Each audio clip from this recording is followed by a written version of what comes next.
এবার আসি fourth subject বা চতুর্থ বিষয় বা অপশনাল সাবজেক্টের গুরুত্ব।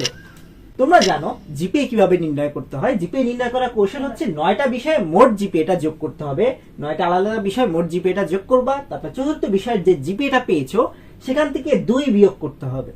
2 বিয়োগ করে 9টা বিষয়ের মোট জিপি আর চতুর্থ বিষয়ের জিপিএটা যোগ করার পর 9 দিয়ে ভাগ করলে যে জিপিএটা আসবে ওইটি আসলে তোমার জিপিএ। জিপিএ এর অ্যান্সারটা যদি 5 এর চেয়ে বেশি হয়ে যায় তখন ওই জিপিএটা 5ই থাকবে, জিপিএ 5ই পেয়ে যাবা। আর যদি জিপিএ 5 এর কম হয় তাহলে সেখানে সেই জিপিএটাই তোমার আসলে এসএসসি এর মূল জিপিএ হবে। এসএসসি পরীক্ষায় জিপিএ হচ্ছে কি এভাবে নির্ণয় করা হয়। যারা 9টা বিষয়ে এ প্লাস পাবা বা জিপিএ 5 পাবা তারা কিন্তু 4 সাবজেক্ট ছাড়াই জিপিএ 5 পেয়ে যাবা। গুড নিউজ হলো চতুর্থ বিষয় বা 4 সাবজেক্টে সিকিউ কিংবা এমসিকিউতে ফেল করলে ফেল কিন্তু গণনা হবে না।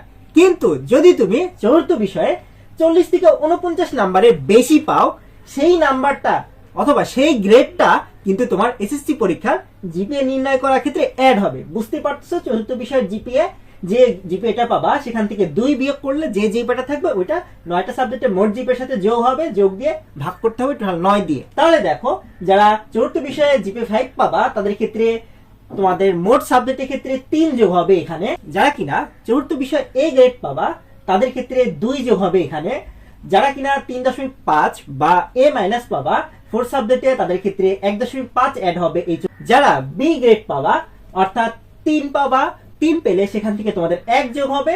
আর যারা 40 থেকে 49 নাম্বারের মধ্যেই পাবা তাদের ক্ষেত্রে কোনো গ্রেড কোনো কিছুই যোগ হবে না। আবার ফেল করলেও কোনো গ্রেড কিংবা কোনো মার্কস এখানে অ্যাড হবে না জিপিএ এর ক্ষেত্রে।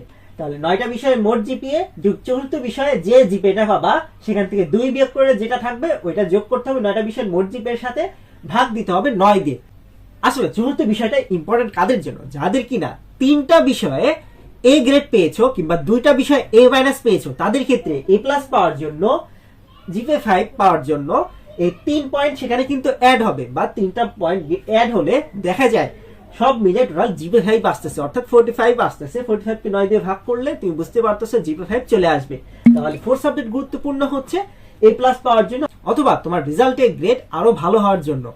তাহলে জিপিএ যেটাই হোক না কেন যাদের কয়েকটা বিষয় এ গ্রেড কিংবা এ মাইনাস কিংবা বি গ্রেড চলে আসবে তাদের ক্ষেত্রে চতুর্থ বিষয়টা জিপিএ বাড়াতে অনেক বেশি গুরুত্বপূর্ণ ভূমিকা পালন করবে। তো তোমরা বুঝতে পারছো চতুর্থ বিষয় কতটা বেশি গুরুত্বপূর্ণ এ প্লাস পাওয়ার জন্য কিংবা গ্রেড ভালো করার জন্য।